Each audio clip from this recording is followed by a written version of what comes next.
Abibayeb, bonjour. Merci de nous recevoir chez vous pour ce podcast. Euh, pour commencer, est-ce que vous pouvez vous présenter déjà? C'est la chose la plus difficile. Je suis Habib Ayeb, je suis géographe, je suis tunisien, euh, du sud de la Tunisie. C'est important, c'est pas Oui. pour question de régionalisme, mais c'est important de voir un peu comment je vois les choses de mon point de vue. Euh, je suis officiellement de prof à l'université à Paris, retraité depuis peu. Je suis réalisateur de documentaires. Et puis, je m'étais engagé dans la société civile, comme on dit, en créant l'association, en co-créant avec d'autres, bien sûr. C'est des choses qu'on ne fait jamais seul. L'Observatoire de la souveraineté alimentaire et de l'environnement, qui est l'OSAE, qui existe encore. Ce n'est plus moi qui me la charge, mais elle existe encore. Justement, sur l'Observatoire, je voulais vous demander un peu quelle était l'ambition derrière cette création et quel est son objectif à cet observatoire. Alors, les équipes peuvent changer et donc il y a toujours des petites modifications, mais Ok. je parle de l'OSAE comme je l'ai pensé Au début, oui. et qu'on l'a mise en place ensemble avec mes autres camarades. L'idée, c'est de dire il y a un thème qui est très peu discuté, débattu dans les médias, dans les réunions politiques, dans les espaces où on discute des choses importantes. Ce thème-là, c'est justement la question alimentaire.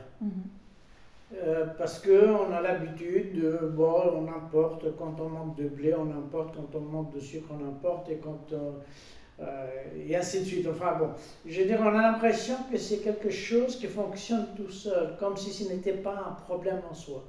Et alors que tout le monde sait, et ça fait déjà, ça fait longtemps cette histoire, qu'on importe quasiment la moitié.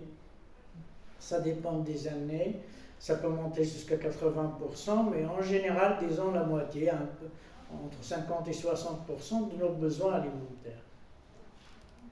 Et ça, on nous dit les chiffres comme si les chiffres ne disaient rien.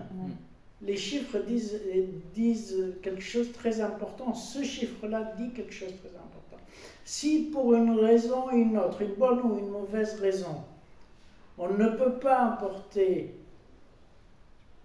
les volumes alimentaires qu'on importe aujourd'hui, 50% des besoins de 12 millions de personnes, eh bien, il y aura, en gros, schématiquement, il y aura 6 millions de personnes qui n'auront pas de quoi manger. Ouais. C'est ça ce que ça veut dire. Oui, c'est plus impactant. Et ça m'avait beaucoup étonné. Moi, je suis chercheur, j'ai toujours travaillé sur ce sujet-là, en Tunisie ou ailleurs. Et quand après 2011, les débats se sont ouverts, on a parlé de tout, il n'y a pas un sujet qui est resté tabou en Tunisie après 2011. Ce sujet-là, par hasard, était un peu laissé de côté, comme si ce n'était pas une chose importante. Et du coup, en regardant de plus près, j'ai réalisé que ce qui manque le plus gravement, c'est la recherche sur ces thèmes-là. Il y a des recherches énormes sur les questions agricoles, mais pas sur les questions alimentaires. C'est complètement différent. Et donc je me suis dit, voilà, c'est le créneau. C'est ça ce qu'il faut faire, c'est essayer de développer de la recherche sur les questions agroalimentaires en faisant ces recherches, en créant un espace où des jeunes ou des moins jeunes, des étudiants ou des seniors, peuvent venir contribuer, apporter, publier, faire de la recherche, faire de la formation, et donc c'était ça l'ambition et bien sûr, ça rejoint toutes les luttes. On est dans un moment politique important, toutes les luttes pour la souveraineté alimentaire, la suffisance alimentaire du pays, l'éducation de la nutrition, et ainsi de suite. Et c'est des recherches sur l'alimentation dans le monde ou en Tunisie spécifiquement? Non. D'abord, il n'y a pas que la Tunisie et le monde. Moi, je divise le monde en deux. Il y a le nord global et le sud global. Et la Tunisie, il y a une partie du sud global. On est maghrébin, on est africain. Et ce qui réunit ces espaces-là, c'est qu'on était des pays colonisés. Et ce sont ces pays colonisés qui importent des besoins alimentaires, alors qu'ils ont beaucoup plus de ressources naturelles que ce qu'il nous faudrait pour non seulement produire suffisamment d'alimentation, mais exporter. Et nous, on exporte beaucoup de choses. On reste à pays agricole. Mais nous, on exporte l'entrée et le dessert et on importe le plat de ce qu'on appelle le plat de résistance. Vers les pays du Nord. Vers les pays du Nord. On apporte le plat de résistance des pays du Nord et on exporte en Europe et ailleurs, on exporte l'entrée et le dessert. C'est un peu déséquilibré qu'on partage des tâches et qu'on partage des ressources. Moi, je peux vivre sans salade, mais je ne peux pas vivre sans... J'en sais rien, moi, ça dépend des pays. Moi, je mange du couscous, d'autres du riz, d'autres... Sans blé. Du blé, enfin n'importe quoi. Voilà. Bien sûr. On avait quelques questions aussi sur votre démarche de recherche qui est bientôt, depuis quelques années, etc., de faire des documentaires. Comment est-ce que ça vous est venu de faire de la recherche par ce format-là plutôt qu'un format classique? Non, ça n'a pas remplacé. Vous faites les deux? Moi, j'ai toujours été chercheur et je ne changerai jamais, je resterai toujours chercheur et j'espère que mon dernier acte dans cette vie, ça sera un acte de recherche. Pour moi, c'est la base. On ne peut pas faire des documentaires, j'allais dire, solides, consistants, qui apportent, qui soient réellement des contributions si on ne fait pas de la recherche. C'est pas possible. On ne peut pas coexister, savoir vivre avec les gens, habiter, et ainsi de suite, sans, pas forcément, c'est pas nécessaire que chacune fasse de la recherche, mais qu'il y ait de la production de la recherche quelque part. Si en produisant de la recherche, qu'on apprend à vivre au quotidien. D'accord? Et donc, moi, je suis chercheur. J'ai mes obligations professionnelles à l'université, les étudiants, les formations, les suivis des thèses et autres diplômes. J'ai des obligations de publication aussi, parce qu'on est enseignant-chercheur quand on a été dans mon poste. On est enseignant-chercheur, et donc on est censé produire des connaissances sur des sujets X, Y, Z. Et puis, bon, ça vient probablement du fait que j'ai été politisé très très jeune. J'ai toujours eu un sens de l'engagement politique très jeune. J'ai changé, je veux dire, j'ai pas toujours été sur la même ligne, mais engagé, en tout cas. Mais engagé. Et donc, et à un moment, je me suis senti dans une cage. Une belle cage. C'est-à-dire que je me plaisais bien, j'étais enseignant, chercheur, je publiais, je faisais mes cours, je contactais avec les jeunes, et moi je vieillis, mais il y a toujours des jeunes, j'ai l'impression que le monde continue. Et puis, à un moment, j'ai réalisé qu'au fait, je travaillais, toute mon énergie était dépensée pour un nombre très réduit de personnes, soit des étudiants, des collègues, des lecteurs, des responsables administratifs qui font des évaluations différentes, et ainsi de suite, mais que je n'avais pas de connexion avec la population. Et je me suis dit, c'est pas possible, moi je ne vais pas passer ma vie. Pour les étudiants, moi, bon, prétentieusement, je peux toujours dire, ça peut être utile. Et parfois, ça peut être utile. Et pour mes collègues, je veux dire, combien de collègues me disent 15 personnes, 20 personnes? Allez, je vais exagérer, 1000 personnes. C'est finalement peu à l'échelle. C'est finalement peu à l'échelle. C'est très peu, c'est très frustrant. Moi, j'avais envie avoir un impact, une utilité quelconque plus large que le cercle que j'ai décrit. Et j'ai regardé un peu qu'est-ce qui entre chez les gens sans frapper à la porte. C'est l'image. Et l'image, il y a quelque chose de très spécial avec l'image. Ça passe par la télé, ça passe par maintenant de plus en plus les smartphones. On peut organiser une projection. Je peux faire un film. On ne se serait probablement jamais rencontrés s'il n'y a pas eu les deux films.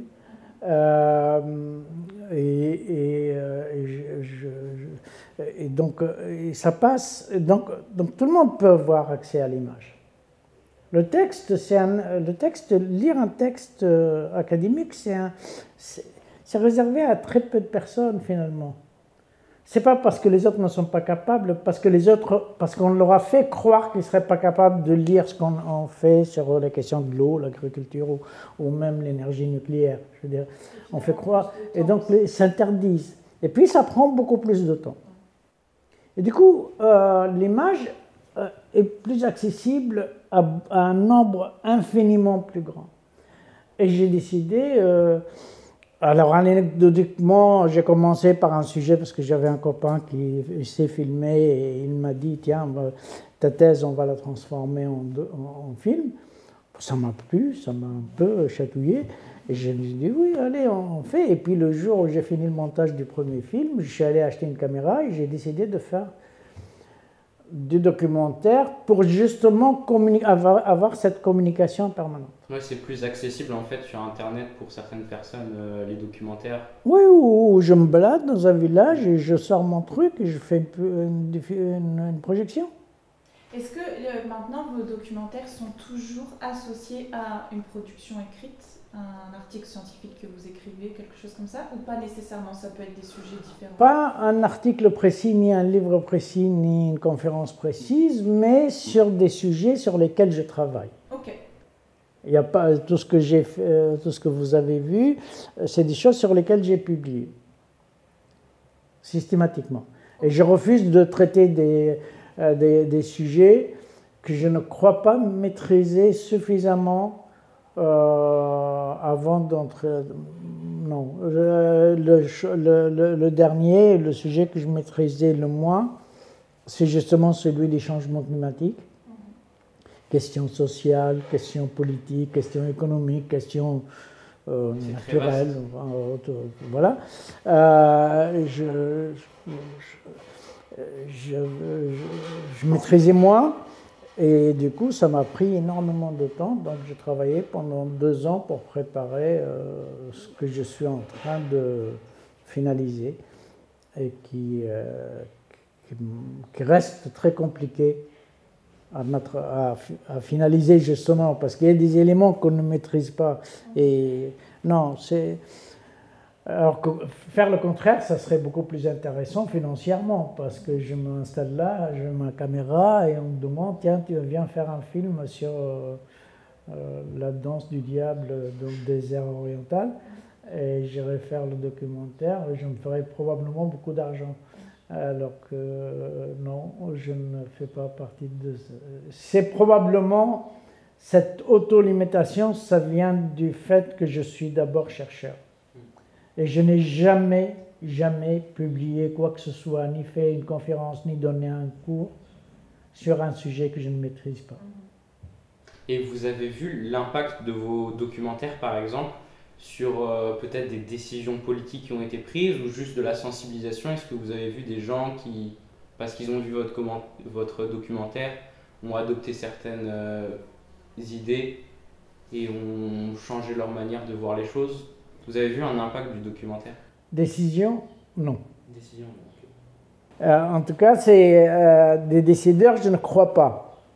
Et si quelqu'un s'est inspiré de ça, moi je n'en suis pas au courant, je n'ai aucune idée. Donc, mais honnêtement, ça m'étonnerait beaucoup.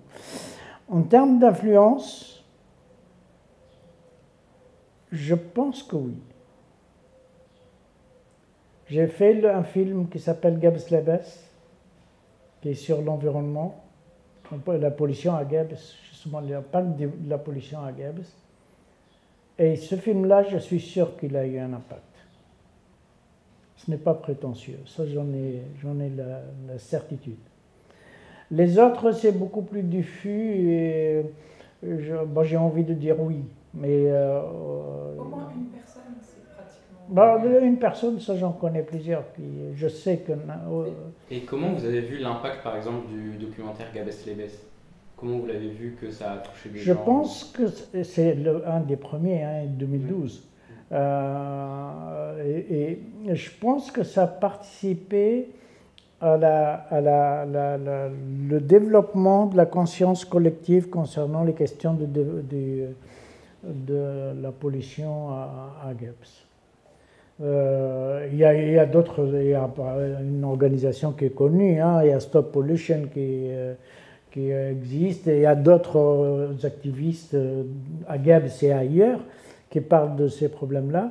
Mais je pense que Guebes-les-Bès a été une des actions qui ont permis le développement de cette conscience collective. C'est formidable, finalement, quand on écoute. Moi, je suis heureux. Je suis heureux. J'aurais aimé avoir le temps de faire des films plus dans les fantasmes et tout ça, mais il y a trop de problèmes. Donc il faut d'abord régler les problèmes et après on verra. Si on revient un peu sur le sujet de votre documentaire sur Couscous Graines de Dignité, vous parlez pas mal de l'autosuffisance alimentaire. Et moi, ma question, c'était est-ce que vous pensez que si on mettait tout en place, ce serait possible que la Tunisie puisse produire tout ce qu'il faut pour nourrir sa propre population? Alors, je ne parle pas une seule fois d'autosuffisance alimentaire. Non. Souveraineté. Je parle de souveraineté alimentaire. Ça n'a rien à voir, c'est pas du tout la même chose. L'autosuffisance alimentaire, je ferme la porte et je nourris tout sur place. Sur tout ce dont j'ai besoin. Ça n'existe pas. C'est au mieux un rêve inatteignable, on peut se rapprocher un peu, mais donc il faut s'y mettre à plusieurs. La souveraineté alimentaire, c'est décider de comment, d'où et auprès de qui, éventuellement, si besoin, je dois me nourrir. L'une, c'est quantitative, l'autosuffisance, je produis assez pour nourrir 12 millions de personnes, sauf à leur imposer à tous de manger des céréales, point, zéro, éventuellement quelques légumes jetés à gauche, à droite, mais sinon, on ne pourra jamais produire à la fois autant de céréales, autant de légumes, autant de fruits, autant de viande, autant d'huile au pluriel, autant de ainsi de suite. Et on n'y arrivera pas, c'est pas possible, il y a des choses qu'on ne peut pas produire. Ok. Il y a des choses qu'on ne produira jamais en Tunisie, ou alors dans des petits jardins, le riz par exemple. C'est pas interdit de manger du riz et ce n'est même pas un luxe. D'accord? Donc, il y a ça. Donc, il ne faut pas fermer les frontières. Au contraire, si une fois qu'on a fait tous les efforts nécessaires, on est quand même obligé d'aller chercher un peu de blé ou d'orge ou de riz ou de viande ou quoi que ce soit, et pourquoi pas. Okay? Mais je dois choisir le marché. Là, je reviens à la souveraineté alimentaire. Je ne m'interdis pas d'aller importer un produit quelconque d'ailleurs, si j'en ai absolument besoin, mais je dois pouvoir choisir le marché, les gens qui me vendent, ou les institutions qui me vendent ce produit, dans quelles conditions, dans quel délai, avec quel argent, avec quel crédit, et ainsi de suite. Okay. Et aujourd'hui, la Tunisie n'a pas ce choix-là? Aucun pays du Sud n'a ce choix-là. Okay.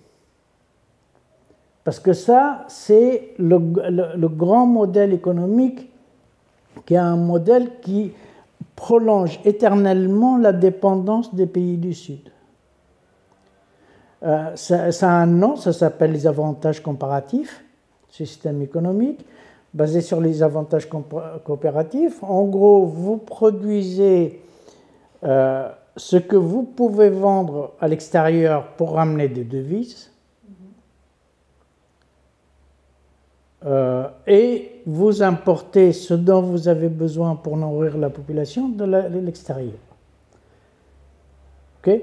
Et entre les exports et les imports, vous allez vous mettre une petite caisse à côté où vous mettez l'excédent d'argent, de devises, et ça vous permettra d'aller acheter de la technologie, des médicaments et ainsi de suite.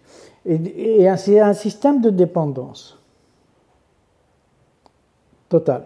Donc, parce que, par exemple, moi je donne toujours un exemple pour simplifier, parce que je pense que c'est des choses que les gens doivent comprendre. On est là dans cette maison, je peux vous proposer un contrat, à vous deux. Je vous garantis toute la nourriture que vous voulez, pour le plaisir, pour se nourrir, pour tout ce que vous voulez. Mais à une condition, je vous propose ça pendant une année entière. Il n'y a pas de limite, ni de volume, ni de qualité, ni rien du tout. Et à la seule condition, c'est que vous ne prenez jamais de la nourriture de quelqu'un d'autre. Je suis le seul qui assure votre alimentation. Si vous signez, vous êtes franchement dans une situation extrêmement compliquée parce que je pourrais tout vous demander.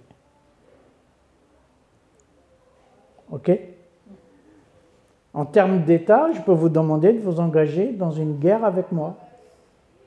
Je peux vous mettre une condition, je vous donne cette technologie-là à la condition que pendant 20 ans, vous n'achetez aucune autre technologie similaire dans aucun autre pays du monde, ni en cadeau, ni en achat, ni en rien du tout. Vous fournissez exclusivement chez moi. Et la souveraineté alimentaire, c'est la liberté des peuples de choisir leur alimentation, leur manière de produire, leur manière de protéger leurs ressources naturelles et dans les conditions matérielles et technologiques que les populations choisissent, et le droit à la condition de garantir la sécurité de la biodiversité et les besoins des générations futures. Quelque chose de plus durable. Quelque chose de plus durable et quelque chose de plus global, parce que l'autosuffisance alimentaire, vous m'apportez à la porte tout ce dont j'ai besoin pour manger et vous partez, c'est tout ce qu'on vous demande. La souveraineté alimentaire, ça vous implique vous, le fournisseur, ça m'implique moi à l'intérieur, et ça concerne les générations qui ne sont même pas encore dans l'esprit des futurs parents. D'accord? Et la biodiversité, qui du coup devient un partenaire dans cette opération, parce que le producteur-consommateur est censé être aussi protecteur de la biodiversité. C'est ça la souveraineté alimentaire. On produit ce qu'on peut réellement, et le reste on apporte. Pas de problème. Est-ce que c'est possible pour l'intégrer de la population tunisienne de nourrir cette population? Oui. Et d'être souverain alimentairement, même en grande partie, sans utiliser d'intrants, de pesticides ou de produits chimiques? Oui. Sans utiliser l'agriculture traditionnelle. Comment ça non, d'accord, ok, j'ai compris. L'agriculture de conservation des sols. Oui, non, j'ai compris, parce que malheureusement, on est passé à un stade où on parle d'agriculture traditionnelle en parlant de l'agriculture chimique. Ouais.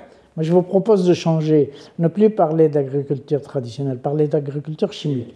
Parce qu'en assimilant ça à l'agriculture traditionnelle, on considère que la paysannerie n'existe pas. Ouais.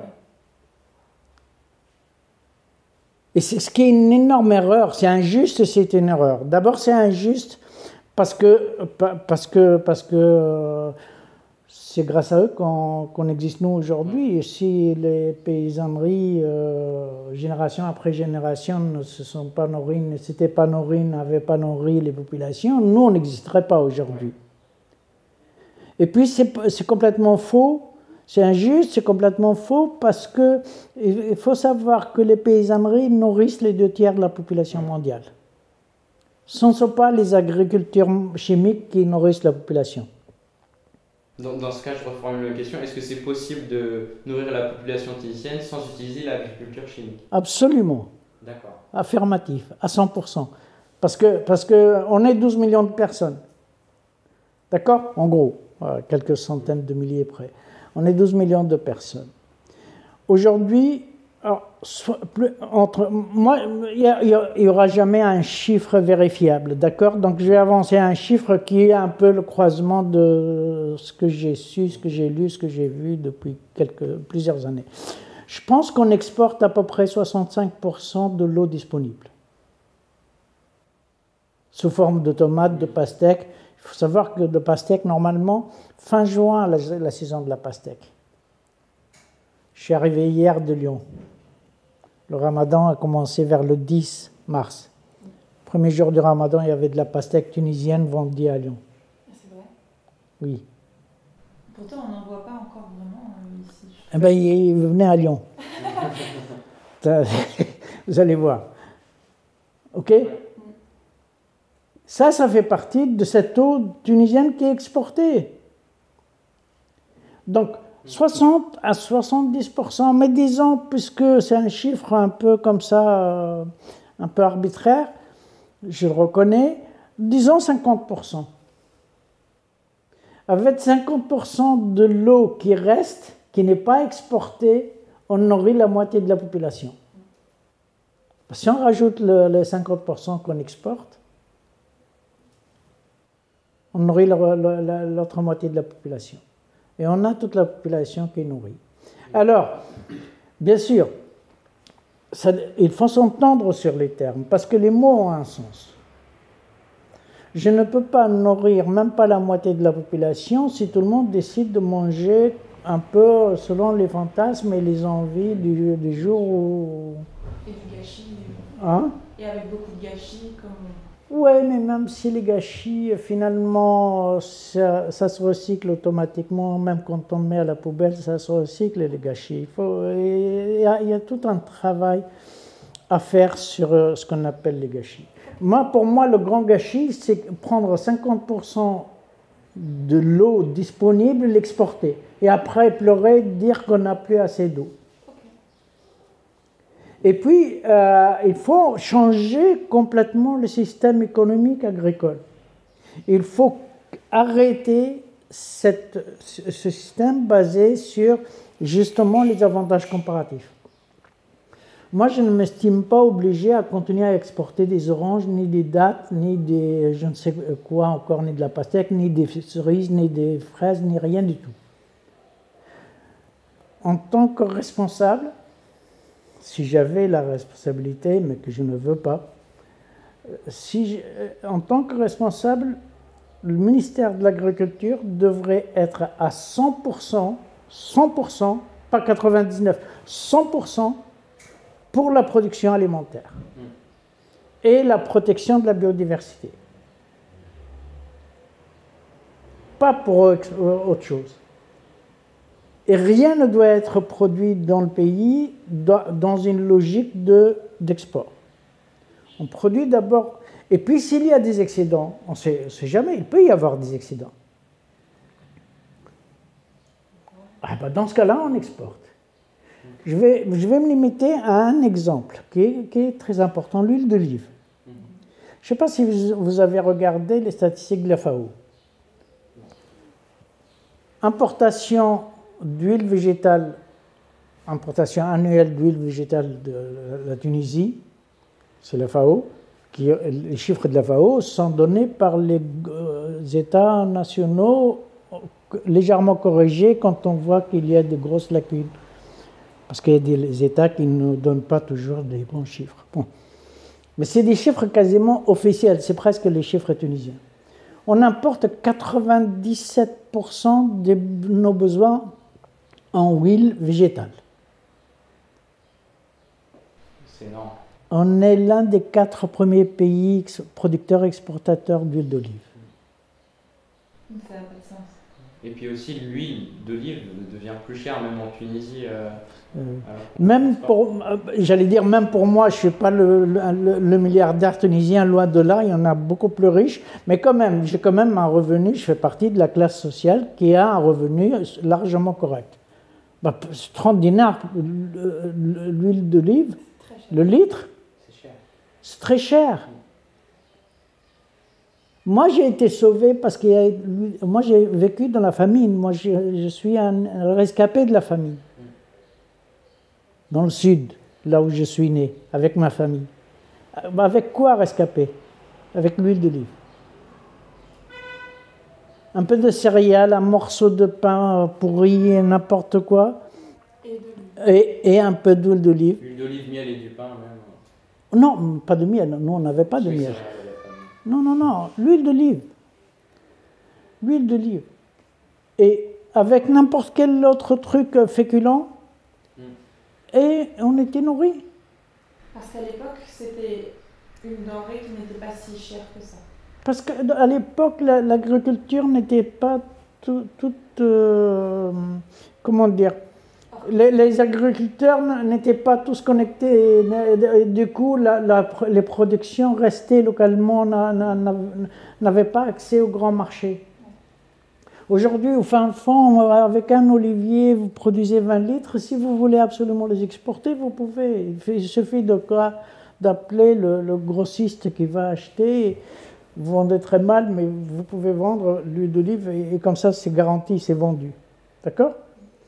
Et aujourd'hui, les gens, ma famille ne mange plus d'huile d'olive. D'abord parce qu'il n'y a plus accès. Il ne peut pas. Mes frères et sœurs n'ont pas les moyens d'acheter ça. Et on fait partie des privilégiés. Et d'autres, les gens chez eux, ils mangent, vous dormez chez quelqu'un, enfin, moi c'est des paroles de vieux, mais c'est l'histoire aussi. Ici, quand on dort chez quelqu'un et qu'on se lève le matin, on reste tranquille, on attend un petit bout d'huile d'olive et un morceau de pain. Ailleurs, on attend des croissants et chacun il n'y a pas de jugement, il n'y a pas de critique. Mais c'est ça. Là, aujourd'hui, on se lève le matin, qu'est-ce qu'on trouve? Zit al-Hakem. Vous savez ce que c'est, Zit al-Hakem? L'huile du gouvernement. Avec quoi elle est faite? Mystère. Et aujourd'hui, qu'est-ce qu'il faut faire pour résoudre ce problème, en fait Interdire l'exportation d'huile d'olive. Comme interdire l'exportation du pastèque. C'est en gros, moi ce que je propose, pour répondre à toutes ces questions, globalement, parce que tout ça, on ne peut pas aller détail par détail, l'huile d'olive, qu'est-ce qu'on fait, les raisins, qu'est-ce qu'on en fait. Non, il faut une loi globale. Rien de ce qui a été irrigué ou de ce qui fait partie de l'alimentation quotidienne des gens ne doit être exporté. Interdiction totale. Et notamment, particulièrement, donc on peut lister quelques produits, les céréales, l'huile d'olive, ça on peut les lister. Et après, on peut rajouter à la fin de la liste, tout ce qui a été irrigué ne peut être exporté. Pourquoi exporter l'eau tunisienne en fait? Pour ne pas exporter l'eau dont la population a besoin. Et d'ailleurs, la problématique de l'eau en Tunisie, surtout avec le réchauffement climatique, c'est quelque chose qui devient de plus en plus actuel. Et c'est quoi aujourd'hui les principaux problèmes qui font qu'il y a des régions où il n'y a pas d'eau courante, comme dans le documentaire Omleyoun? Comment ça se fait qu'il y a des régions qui n'ont pas d'eau? Comment ça se fait qu'il y a des agriculteurs qui ne peuvent pas irriguer leurs terres? Et pourquoi il y a ces problèmes?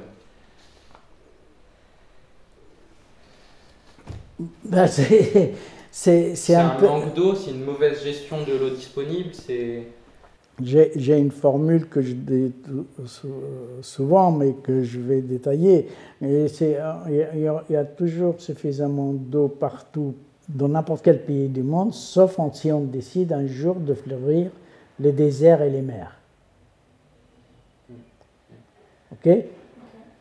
Parce que fleurir les déserts, c'est pas possible, ou alors il faudra mettre toute l'eau qui existe sur le monde. On irriguera une fois tous les déserts et après on crève tous de faim.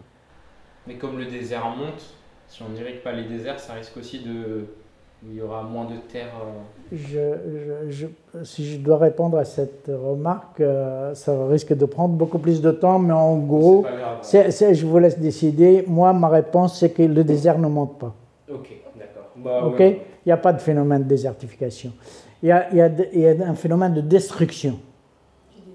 Ok. Il détruit aussi le désert, parce que le désert, ce n'est pas un espace non organisé, c'est un espace super organisé, naturellement. Et on le détruit. Et quand on détruit quelque chose, les impacts sont extrêmement nombreux et souvent imprévisibles. Mais pour revenir à la question de l'eau, on ne peut pas à la fois produire pour l'exportation, produire pour nourrir la population,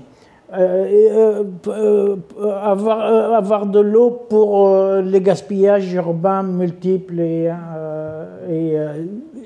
incontrôlables. Et on ne peut pas tout faire. Ce qui fait que c'est le responsable qui peut prendre la parole et dire « moi je peux assurer de l'eau à tout le monde sans changer de système », c'est un menteur. Il faut faire un changement radical. C'est même pas un populiste, c'est au-delà. Ok? C'est juste impossible. Aucun technicien n'est capable de faire ça. Parce que tout simplement, là, on a à peu près un demi-litre d'eau sur la table. Si on est 3, peut-être qu'on arrivera à passer le reste du temps avec juste ce demi-litre. Mais s'il y a 15 personnes qui arrivent là maintenant, il n'y aura plus rien. Ou alors, s'il n'y a personne qui arrive, mais je prends le pot et j'arrose la plante que je n'ai pas. Une plante à côté. D'accord? Il n'y en aura plus non plus. Et ce qu'on est en train de faire, c'est on dépense une énergie, beaucoup d'argent, beaucoup de moyens extraordinaires pour ramasser de l'eau dans les barrages et dans les nappes et ainsi de suite. Et après, on prend le pot et on le verse sur des plantes qui vont produire des choses destinées à l'export. Et le système économique qui a été imposé et que les décideurs nationaux ont accepté font que on dépense de l'argent pour récupérer l'eau, pour stocker l'eau, et on le verse on l'utilise pour arroser des plantes qui produisent des choses destinées à l'export. Le responsable, en fait, c'est le gestionnaire de l'eau dans ce problème en Tunisie du manque d'eau. C'est pas que le gestionnaire de l'eau, c'est d'abord le système dans son ensemble. Oui. Comment il est construit. Si demain le ministre de l'Agriculture ou le président ou n'importe qui décide d'arrêter d'exporter l'huile d'olive et tout ce qu'on exporte, peut-être que dans 6 mois, si on demande une technologie quelconque ou des semences ou des médicaments ou des traitements quelconques, on nous dise non, vous avez arrêté de nous exporter tel produit. Nous, on n'est plus d'accord pour vous vendre tel produit. Ou alors avec de nouvelles conditions. Et là, on n'aura plus l'argent pour le faire. D'accord? Donc, est-ce qu'on a le choix? Ce qu'il faudrait, c'est ça. C'est ce que j'ai dit. C'est tout arrêter, changer tout et arrêter d'exporter et d'importer, produire pour nourrir la population, point. D'accord? Est-ce qu'on a le choix? La vraie question. Est-ce qu'on peut le faire? Il y a plein d'autres éléments qui font que... Sur le long terme, oui. Si on le fait aujourd'hui, moi je ne garantis pas qu'il n'y ait pas de famine l'année prochaine. Donc, il faut l'annoncer, le décider, l'adopter comme projet, comme politique à suivre, avec des délais. Dans 5 ans, je n'importe plus de céréales. Faire petit à petit. Ouais, dans 5 ans, je n'importe plus de céréales. Dans 10 ans, je n'importe plus de technologie. Dans 15 ans, je n'importe plus de je ne sais pas quoi. Ok? Ok. Mais s'il y a tant d'importations, c'est que c'est intéressant économiquement? À partir du moment où on fait introduire l'élément strictement économétrique, j'allais dire. Mais j'essaie de savoir quelle était la raison de départ pour laquelle La raison de départ, c'est la colonisation agricole. Ok. Ok. La colonisation classique n'est plus possible. Enfin, c'est encore possible, notamment à Gaza et ailleurs. Ça, c'est une forme de colonisation qui, en termes de volume, de masse, ça se réduit. La colonisation qui est en place, depuis la décolonisation officielle, il y a la colonisation pour le reste de l'économie. Okay. La technologie vient du Nord, les médicaments, ça vient du Nord, les vaccins, il y a un virus, le Covid, et puis d'un seul coup, le monde entier est en train de crever alors que les autres sont en train déjà d'inventer le troisième médicament. Et comme ça, l'armée, je veux dire, il y a un génocide en cours. Le monde entier crie. Et puis, il y a les 5 ou 6 ou 7 puissances mondiales économiques. Et ils disent, oh non, c'est pas un génocide, c'est pas grave, c'est un conflit, c'est malheureux, c'est triste, on va faire des choses, mais c'est bon. Et du coup, il y a cette domination qui a plusieurs dimensions politiques, économiques, et ainsi de suite. Et la question de la dépendance alimentaire des pays du Sud envers les pays du Nord, c'est bien sûr pour protéger l'agriculture du Nord.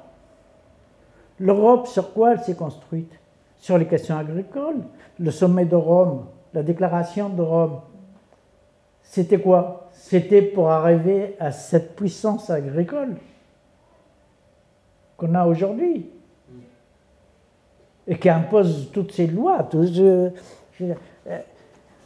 Là, la Tunisie, mais c'est parfois, pardon, mais il y a des détails qui sont importants. Il y a une date vers le mois de mai, je ne sais plus exact, mais un jour précis, disons le 22 ou le 25, ou je ne sais pas, mais c'est juste un exemple. Ok? Mais ce truc-là, ça existe.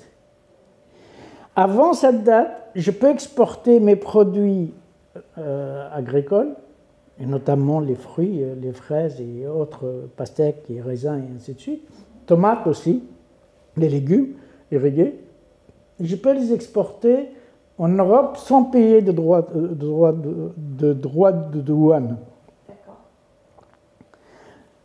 À partir de la date, si c'est le 22 mai, ben cette date-là, à partir de cette date-là, ce droit-là s'arrête.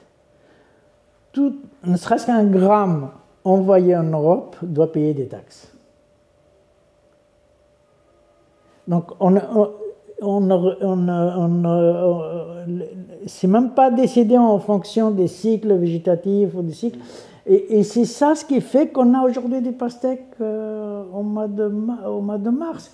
Parce qu'il faut avancer les productions pour pouvoir les écouler avant de devoir payer les taxes. Parce que si le jour où on commence à payer des taxes, il y a les mêmes produits du Nord, qui sont d'Espagne, de Grèce, d'Italie, de machin, qui sont prêts en même temps et qui ne payent pas de taxes. Bah, moi, je ne peux pas payer des tomates en Europe plus cher que ce que les Espagnols... Et en même temps, pour l'écologie, pour un consommateur européen, c'est aussi plus intéressant de consommer espagnol, par exemple, que tunisien, parce que ça vient de moins loin. Que chacun pratique cette politique de souveraineté alimentaire, qu'on s'en sorte de ce système-là est destructeur. Non, mais ce serait bon pour tout le monde, finalement. Ça serait bon pour tout le monde, parce que d'abord, ça arrêterait c'est même bon en termes sociologiques, je veux dire, nos relations changeraient automatiquement. Dépendance moins forte. D'accord ? Un Français ou une Française qui arrive en Tunisie ne sera plus regardé négativement ou positivement, envie ou jalousie ou haine, parce que ça vient d'une puissance dominante. On n'est plus dans une relation de domination. Donc tout ça, ça fait un ensemble. Alors, est-ce que moi je rêve, je fantasme plus que je rêve d'ailleurs, parce qu'un monde comme ça, tout beau, tout gentil, bon, je pense que moi je ne le verrai pas, du moins, j'espère pour vous. Mais pour moi, c'est trop tard. En tout cas, on peut quand même on est suffisamment fort dans le Sud pour établir d'autres relations. Interconnectées entre les pays du Sud. D'abord, en m'organisant avec les pays du Maghreb, avec les pays subsahariens, avec d'autres pays du Sud, le Brésil, l'Inde et ainsi de suite, je peux aller à la négociation avec les Européens en disant, ben, écoutez, ben, c'est pas grave si vous ne voulez pas mes pastèques, moi je sais où les vendre. Ah, si vous ne voulez pas me donner cette technologie, bon, c'est pas grave, j'ai les Chinois qui peuvent me la vendre, ils me l'ont offert, voilà, j'ai déjà une offre. D'accord? Et donc, du coup, on joue à un peu d'égal à égal. Là, aujourd'hui, je n'ai pas cette possibilité, je n'ai pas ce confort d'aller voir l'Europe en disant, on va tous s'installer autour de la table, on va discuter. Non, on ne discute pas. Vous allez me dicter ce que vous voulez, ce qui est impératif pour vous, et moi je vais vous signaler éventuellement si vous pouvez baisser quelques taxes ou quelques prix ou quelques trucs, parce que ça j'en ai vraiment besoin. Donc je vais tendre la main et vous allez me donner à peu près ce que vous voulez. C'est ça ce qu'il faut casser. Ok. Et pour revenir sur le problème de la gestion de l'eau en Tunisie, peut-être aussi à plus petite échelle, parce qu'on en a parlé aussi à grande échelle, et à plus petite échelle au niveau peut-être des gouvernorats, voire même des régions, des villages, quelles sont les principales mesures qui font qu'il n'y ait pas d'eau dans certaines... Par exemple, j'ai vu dans votre documentaire, qu'il y a des maisons dans certains villages qui n'ont pas d'eau et que la maison d'à côté a de l'eau. Et quelles sont les mesures? Déjà, pourquoi ça arrive? Et qu'est-ce que l'État doit faire pour résoudre ça? Alors, il y a deux ou trois choses à faire. Au niveau de l'État, il faut sortir de la gestion gestionnaire. C'est valable pour l'eau comme pour tout le reste. Il faut sortir dans cette logique. L'eau, c'est un droit fondamental. Ce que doit faire l'État, c'est reconnaître et imposer ce droit fondamental sans négociation, sans condition. OK? Et c'est prioritaire sur n'importe quel poste de consommation. Donc garantir que chaque citoyen ait accès à un volume d'eau d'une manière sécurisée, gratuite, à hauteur des besoins, bien sûr, pas n'importe quel volume, et permanente et d'une manière sécurisée. Ok, comment on pourrait faire ça? Par décision. Mais ensuite, une fois ça a été adopté, je donne un exemple pour comparer, parce que la question est plus que valable. Les Sud-Africains, quand ils ont écrit la constitution post-apartheid, ils ont dit, on ne peut pas, il n'y a pas de robinet partout. Donc, de toute façon, si on dit tout le monde peut aller boire, physiququement, il y a des gens qui ne pourront pas. Alors, on fait comment? Les Sud-Africains, ils ont trouvé la solution. Ça vaut ce que ça vaut. Chaque citoyen qui n'a pas d'eau à domicile a le droit d'aller acheter de l'eau. Il nous envoie la facture et l'État rembourse. D'accord. OK? Ça, c'est ce qui a été... Mais ça veut dire que quelque part, il y a une possibilité de trouver des solutions. C'est quoi les solutions? J'en sais rien. Oui. Quand on veut vraiment... C'est des solutions techniques. Mais ce qui est important, c'est pas le fait que je dis comment, moi je suis handicapé, parce que ça peut arriver, je suis chez moi, je suis handicapé, mes enfants m'ont abandonné, ma femme s'est enfuie ou elle est morte, ou j'en sais rien. Et comment je fais? L'État ne va pas m'envoyer quelqu'un pour me donner à boire tous les un quart d'heure, c'est pas possible. Donc, reconnaître ce droit. Et à partir du moment où on reconnaît le droit, le reste, c'est des solutions techniques. Oui, mais parfois il y a des lois qui existent dans les pays et concrètement on sait que ça ne se met pas en place. Donc il faut qu'il y ait et la loi et une mise en place sur le terrain. Et donc l'idée, c'est de dire, on commence par le début.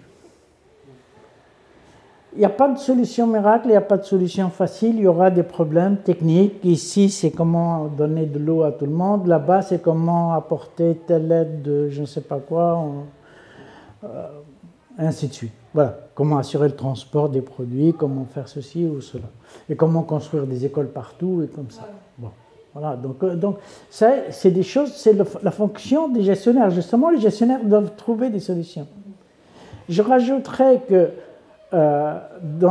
jusqu'à il y a encore quelques années, et dans certaines régions, notamment chez moi, cette technologie traditionnelle, locale, à hauteur de maisons et de familles est tout à fait incroyable, c'est tous les systèmes qu'on a pour stocker l'eau de pluie,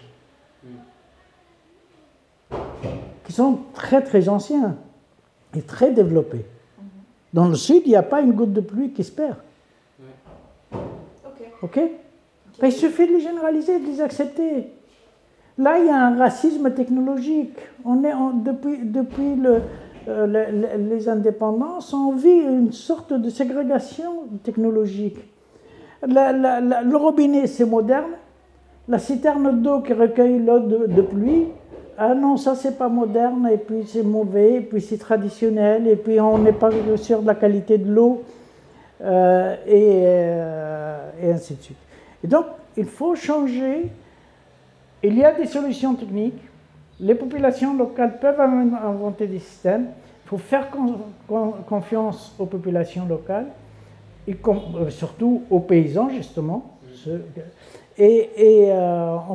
Pour l'eau d'irrigation, il n'y a pas besoin d'irrigation. De toute façon, il faut arrêter d'irriguer les zones non irrigables.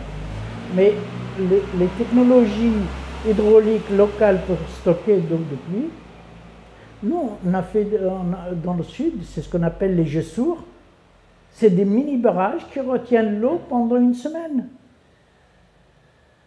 Il n'y a pas de perte, ouais. Il n'y a pas de perte, l'eau est stockée. Vous savez, le meilleur réservoir pour stocker de l'eau, c'est la terre. Ce n'est pas les barrages, ni les tubes, ni les bouteilles. C'est les terres. D'accord ? Et donc, les oliviers, les figuiers, ainsi de suite, ils ont besoin d'eau au niveau des racines. Donc, les mini-barrages stockent l'eau pour que ça s'infiltre. Ça oblige l'eau à s'infiltrer au lieu de s'écouler vers l'aval. La moindre pluie, c'est retenu. Et ce qui explique que dans les régions de Medellín, la montagne, ce qu'on appelle la chaîne de Matmata au niveau de la montagne, on produit de grandes quantités d'huile d'olive. Pourquoi ? Parce que c'est bien géré. Avec ces nouvelles, ces technologies locales, traditionnelles, maîtrisées des générations après génération, c'est très très très vieux comme système. Et tout le territoire est connecté comme ça. Parcelle après parcelle, tout est connecté. Mais ça, il faut que les ingénieurs sortent un peu de l'eau aussi. Hein. Je veux dire, l'eau, ce n'est pas une question d'ingénieur. Ce n'est pas une question d'expert, c'est une question de la population. La population sait gérer le volume d'eau. Après, est-ce qu'on peut gérer, la population peut gérer un fleuve comme la Medjarda? Non, ça c'est évident. D'accord? Là, il faut introduire d'autres choses. Mais une fois que l'eau est sortie du lit de la rivière, elle se trouve dans des petits canaux, et là, la population peut la gérer. Okay. Juste peut-être avant de conclure, j'ai une dernière question en rapport avec tout ce qu'on a dit jusqu'à maintenant. Comment vous voyez, avec le réchauffement climatique, l'avenir de l'eau, de la souveraineté alimentaire, de tous ces enjeux-là en Tunisie? Vous voulez mon avis du réveil ou de la fin de la journée? C'est pas obligé d'être optimiste. Non, parce que je me dis c'est tellement facile. Il y a un jour, un moment, des gens qui vont se réveiller et dire bah oui c'est facile, on va le faire. Et ça va se faire comme ça. Et puis en même temps, quand je regarde de l'autre côté, je dis tellement les choses complexes dans la tête des gens. Dans le système de formation, comment nos ingénieurs sont formés, comment nos cadres sont formés, comment nos décideurs sont formés. on est dans un pays où les décideurs ne sont pas formés pour gérer ce genre de pays. Ils sont formés pour être des assistants de décideurs dans les pays du Nord. Oui, justement, sur la question des réchauffements climatiques et des différences entre pays du Nord et pays du Sud, on voit bien qu'aujourd'hui, déjà, c'est les pays du Sud qui sont les plus impactés par ce changement climatique. Parce que c'est à cause du système colonial, agricole colonial, c'est à cause de ça. Parce que tant qu'on sera obligé de produire pour exporter, on est totalement découvert face au changement climatique. Okay. Encore une fois, c'est lié pour vous à l'importation. Complètement. Alors, il y a des choses, ce qui tombe du ciel, la Terre est obligée d'accepter. Hein. C'est un réchauffement climatique, tout le monde va en souffrir. D'accord? Bon. Mais après, il y a ceux qui ont les moyens de se protéger ou pas. Il y a ceux qui disent « Ah, l'irrigation, ça ne marche plus, ben, je vais mettre de l'élevage. » Ok? Les gens, les gens, cette possibilité, ou je vais arrêter d'ailleurs, mes enfants ont grandi, chacun fait son truc, je vais arrêter de produire. C'est pas pour ça que la population belge ou française ou américaine va crever. Ok? Ici, on a encore pratiquement un demi-million de paysans.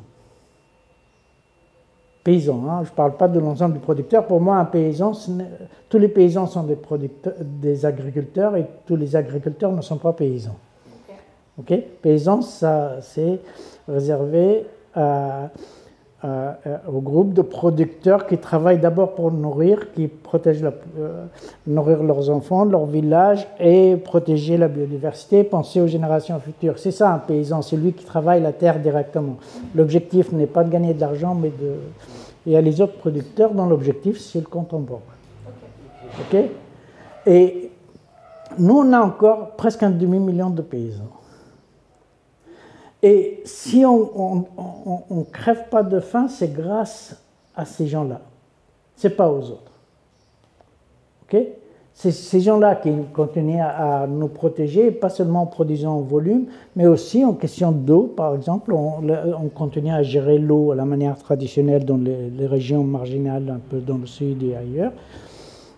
On continue à avoir des petits troupeaux, le pastoralisme continue. C'est eux qui continuent à sécuriser au maximum l'alimentation de la population et à protéger la biodiversité. C'est cette population-là qui est la plus menacée par les changements climatiques. Moins d'eau, plus chaud, donc des choses vont brûler, et puis des maladies, puis impossible de récolter de l'orge ou des petits céréales, et de continuer le pastoralisme, et du coup il va y avoir des migrations, tout le monde va devenir urbain. Si les 500 000 abandonnent par manque de choix, ça c'est du déplacement de population. Et donc si on ne fait rien, parce que c'est là la menace, c'est dans 30 ans, dans 40 ans, c'est pas dans des siècles. On parle de 2 ou 3 dizaines d'années, pas plus.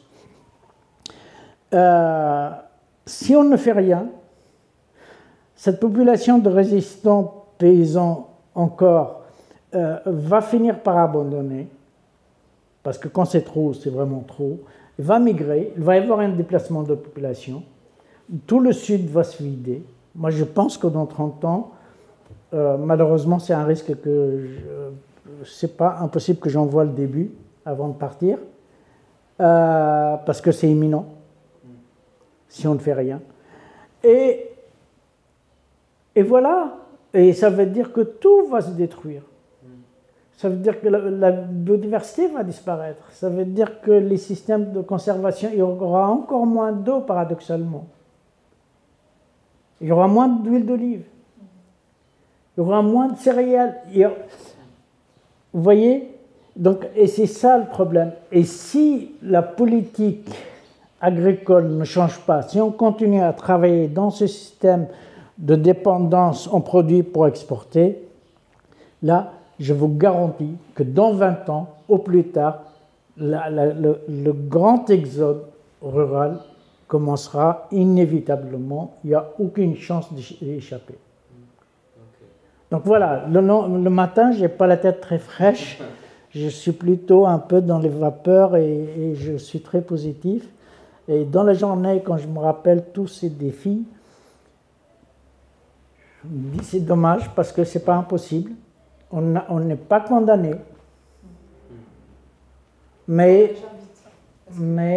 il faut faire très vite. Nos responsables n'en ont pas conscience. Le système économique global ne va pas changer du jour au lendemain. Et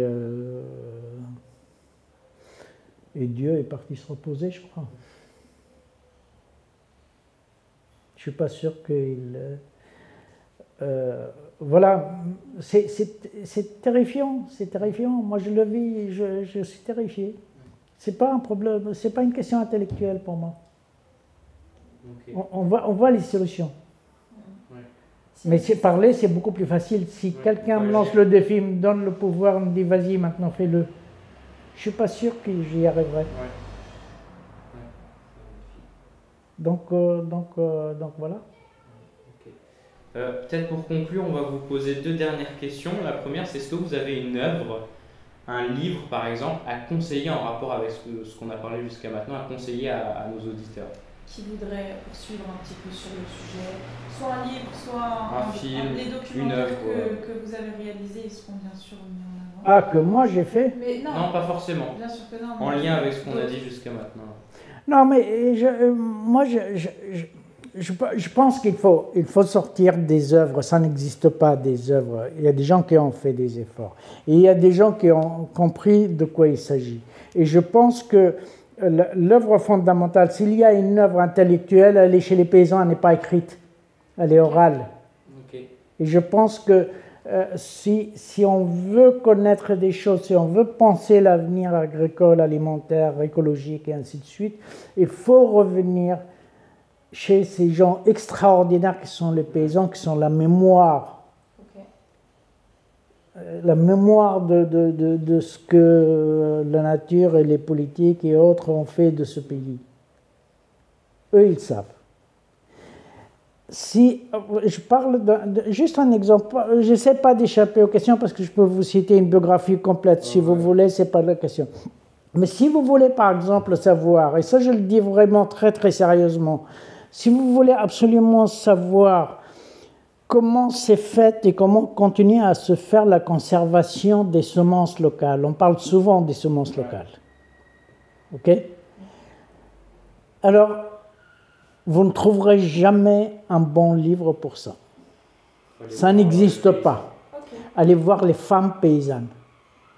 Spécifiquement, pas spécialement les hommes. Allez voir les femmes paysannes. Personne au monde ne connaît les semences locales plus que les femmes paysannes. Dans nos sociétés patriarcales. Je ne généralise pas. Il y a des tribus qui ne fonctionnent pas de la même manière et dont j'ignore la répartition des tâches. Mais dans nos sociétés patriarcales, c'est les femmes qui sont les conservatrices, les savantes. Après, il y a d'énormément de publications. Il y a énorme. Mais c'est très beau ce que vous dites, d'aller voir chez l'humain plutôt que dans un livre les réponses. Il faut lire les livres. Moi, j'écris les livres et j'espère que des gens les lisent. Et je suis entouré de livres. Mais il faut. À un certain moment, on m'a dit au moins, si on n'a pas dit à tout le monde, tant mieux, je préfère. On m'a dit que si tu veux savoir des choses, il faut lire. J'ai lu énormément, j'ai écrit énormément, j'ai publié peut-être pas assez, mais suffisamment. Ce que j'ai pu. Et finalement, c'est vraiment chez les paysans. Là, ça fait une dizaine d'années que je tourne beaucoup, j'enregistre pour les documentaires et ainsi de suite. Je n'ai pas tourné un seul film sans apprendre un truc absolument que j'ignorais totalement alors que j'ai quand même un certain âge et que j'ai plus de 30 ans, 35 ans, 40 ans peut-être, non 30 ans, d'expérience professionnelle où je pense avoir tout connu.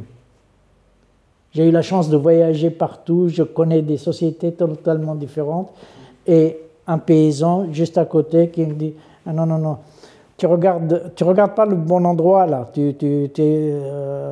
Là. Non, non, regarde là-haut. Regarde le bout du palmier, comment il est. Et ça, tu ne trouveras jamais